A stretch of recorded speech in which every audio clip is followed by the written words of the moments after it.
स्वर्ग और धरती के बीच पुल है भगवान शिव का कैलाश। जम्मू कश्मीर समझौते से यह चीन को क्यों मिला?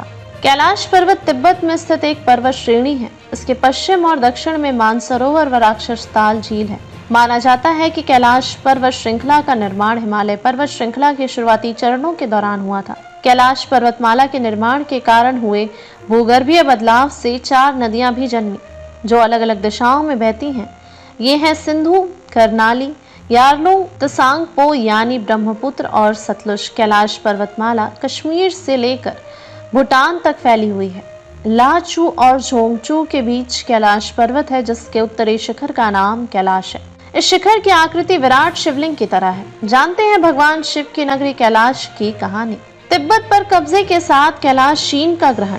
शिव पुराण, स्कंद पुराण और विष्णु पुराण जैसे हिंदू धर्म ग्रंथों के अनुसार कैलाश पर्वत भगवान शिव का निवास क्षेत्र है, जहां वह माता पार्वती के साथ विराजते हैं। 1991 में तिब्बत पर कब्जा करने के बाद चीन कैलाश पर्वत की तीर्थ यात्रा की अनुमति देता रहा है। 1954 के चीन भारतीय समझौते ने तीर्थ यात्रा की अनुमति दी। हालांकि 1959 के तिब्बती विद्रोह और 1962 के चीन भारत युद्ध के कारण कई बार सीमाएं और यात्रा बंद कर दी गई। कोरोना महामारी के दौर में भी ये यात्रा बंद रही। अब भारत चीन के बीच हुए एक अहम समझौते में इस यात्रा पर फिर से सहमति बनी है। जम्मू कश्मीर समझौते से यह इलाका चीन को मिला। पूर्व राजदूत पीस टोपदान ने अपने एक आर्टिकल में लिखा है कि कैलाश मानसरोवर और इसके आसपास का इलाका 1960 के दशक तक भारत के अधिकार क्षेत्र में आता था। लद्दाख के राजा त्वास्वांग नामग्याल का शासन क्षेत्र कैलाश मानसरोवर के मेंसर नाम की जगह तक था। ये पूरा इलाका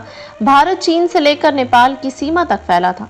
1911 और 1921 की जनगणना में कैलाश मानसरोवर वाले इलाके के मेंसर गांव में 44 घर होने की बात सरकारी रिकॉर्ड में है। 1958 के जम्मू कश्मीर समझौते के मुताबिक मेंसर चीन के कब्जे में चला गया। यह इलाका चीन कब्जे वाले लद्दाख तहसील के 110 गाँव में शामिल था। चीन ने पहली बार कैलाश मानसरोवर को अपने हिस्से में दिखाया। 1959 में पहली बार चीन ने अपने नक्शे में सिक्किम, भूटान से लगते कैलाश मानसरोवर के बड़े हिस्से को अपने अधिकार क्षेत्र में दिखाया था। तब तत्कालीन प्रधानमंत्री जवाहरलाल नेहरू ने संसद के बाहर और भीतर इसका जोरदार विरोध दर्ज कराया। पूर्व राजदूत स्टोपदान ने लिखा है कि नेहरू ने ये जमीन भले ही चीन को सौंपी ना हो, लेकिन वो इसे बचा नहीं पाए।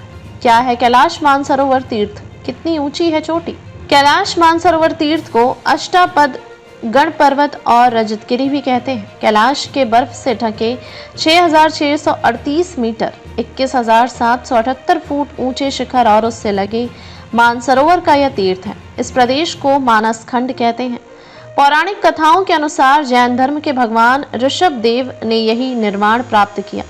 युधिष्ठिर के राजसूय यज्ञ में इस प्रदेश के राजा ने उत्तम घोड़े, सोना, रत्न और याक के पूंछ के बने काले और सफेद चामर भेंट किए थे। कहा जाता है कि इस पर्वत का निर्माण 30 मिलियन वर्ष पहले हुआ था। कैलाश मानसरोवर यात्रा एक पवित्र तीर्थ यात्रा है, जिसे मोक्ष का प्रवेश द्वार माना जाता है। मानसरोवर झील से निकलती है ब्रह्मपुत्र, सिंधु और सतलुज।